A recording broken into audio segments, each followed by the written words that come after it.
CPI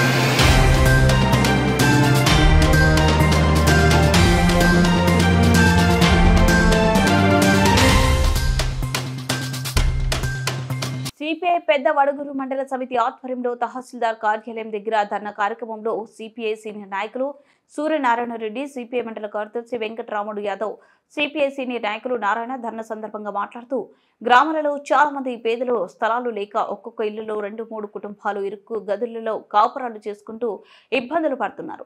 ఇంటి నిర్మాణానికి లబ్ధిదారుల దగ్గర నగదు లేక ప్రభుత్వం ఇచ్చే నగదు మొత్తం సరిపోక అనేక ఇబ్బందులు ఎదుర్కొంటున్నారు. ప్రభుత్వ యంత్రాంగం క్షేత్రస్థాయిలో పరిశీలన చేసి లబ్ధిదారులకు గ్రామాలలో 3 సెంట్లు, పట్టణాల్లో 2 సెంట్లు ప్రకారం కాపురాలకు అనుగుణంగా ఉండే స్థలాలను ఎంపిక చేసే ప్రభుత్వ స్థలాలు కానీ ప్రైవేట్ స్థలాలు కానీ గుర్తించి వారికి స్థలాలు ఇచ్చే ప్రభుత్వమే గృహ నిర్మాణానికి 5 లక్షల రూపాయలు కంకర, సిమెంట్, ఇనుము వస్తువులను ఉచితంగా అందించాలని, క్షేత్రస్థాయిలో ఇంటింటికి సచివాలయం సిబ్బంది పరిశీలన, స్థలాలు లేని వారిని పక్క గృహ గుర్తించి ఆన్లైన్ ఆర్చర్లను నమోదు చేసి అర్హులను న్యాయం చేయవలసిందిగా కమ్యూనిస్ట్ పార్టీ సిపిఐ ద్వారా డిమాండ్ చేస్తున్నాం. ముఖ్యంగా ఏంటంటే మనం గతంలో కూడా ఆయన సూపర్ 6 పథకాలు పెట్టాడు. అంటే 25 పథకాల్లో ఇది కూడా ఉంది. అంటే అప్పుడు గతంలో జగన్మోహన్ రెడ్డి పట్టణాల్లో 1 సెంటు, గ్రామీణ ప్రాంతాల్లో 1.5 సెంటు ఇచ్చాడు. కానీ అది ఏమాత్రం చావడం లేదు. నేను వస్తానే నేను 1 నెల లోపలే మీ అందరూ కూడా గ్రామీణ ప్రాంతాల్లో నాణ్యమైన స్థలాలు కొనిచ్చి 3 సెంట్లు ఇస్తామని చెప్పినాడు. అదేవిధంగా పట్టణ ప్రాంతాల్లో అయితే 2 సెంట్లు అని చెప్పాడు. కానీ దాని గురించి పట్టించుకోలే. అంటే ఇంతవరకైనా కూడా ఆ ఇంటి స్థలాల పైన కానీ సర్వే చేయలే, లేదంటే నమోదు లేదు. ఏదో కొన్ని ఆరోపణ, ఏదో ఇంటి స్థలాలు వచ్చే 5-10 మరి ఎవరికి సాలం. అంటే ఇదంతా కూడా లబ్ధిదారులు ఎంక్వైరీ చేయండి. ఎంక్వైరీ చేసి ఇవాళ ఇవ్వండి.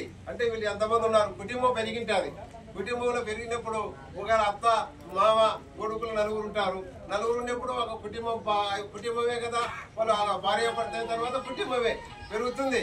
కాబట్టి వాళ్ళకు కూడా ఇవ్వాలి.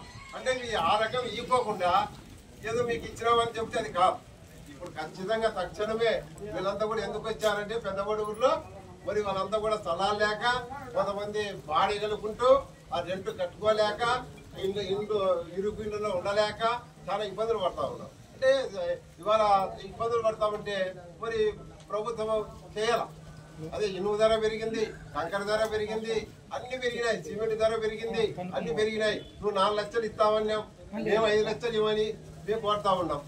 మీరు కూడా ఇచ్చి కట్టించి, నేనే కట్టించి ఇవాళ ఓపెనింగ్ చేసి ఇంటికి పంపిస్తానని చెప్పాడు మన ముఖ్యమంత్రి. మంచిదే, కానీ ఇంతవరకైనా దాన్ని పట్టించుకోలే. మేము దాని గురించి పట్టించుకొని వాళ్ళందరూ కూడా వచ్చారు. మరి దాని సమస్య కూడా ప్రతి ఒక్కరు కూడా ఎవరు అర్జీలు వాళ్ళు తీసుకున్నారు.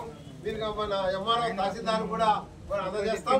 ముఖ్యంగా మనం అన్ని విధాలా కూడా ఇప్పుడు మన పూర్ణారెడ్డి చెప్పాడు, మన తాడపిత్రులు అయితే 4,000 మంది వచ్చారు పాపం. వాళ్ళు 4,000-5,000 మంది వరగుంటుందో పట్టలే.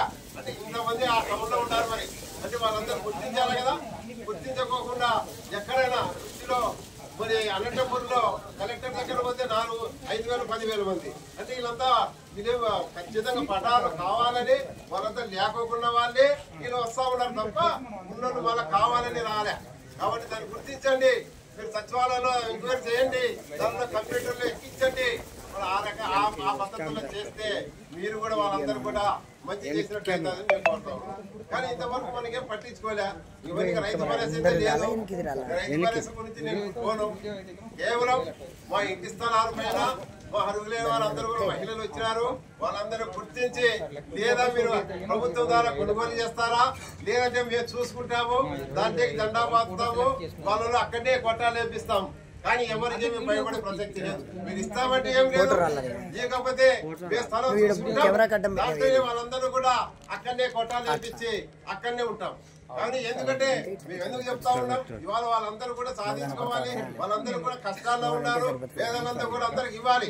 అంటే మీరు చెప్పారు కదా, దాన్ని ఎందుకు ఇవ్వకున్నారని మేము అడుగుతా ఉన్నాం.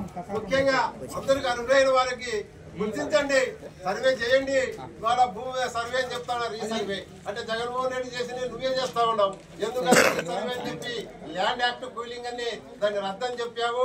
మరి ఇప్పుడు అవే మొదలు పెడతా ఉన్నారు. అంటే ఇదేంది ఇది? ఒత్తురు అది పెడతారు, ఇది అంటారు. అంటే అన్ని ఆడ పాలసీ. అంటే కేంద్రంలో నరేంద్ర మోడీ వీళ్ళిద్దరిని చుట్టుపడుతున్నారు. వాళ్ళనైనా సరే ఎక్కడ పోకోకుండా, అంటే మన రాష్ట్రానికి రావాల్సిన వాటాలు రావు, మన ఇంటి స్థలాలు రావు, మనకు వచ్చే వాటాలు లేవు, ఏమి రాజధాని నిర్మాణం లేదు. ఇప్పుడు ఏదో మేము చేస్తామని చెప్తా ఉన్నాం. ఎవరు కాదన్నారు? పెన్షన్ పెంచాం, 6,000 ఇచ్చినాము, కొత్త ఏమేమి నమోదు కాలే.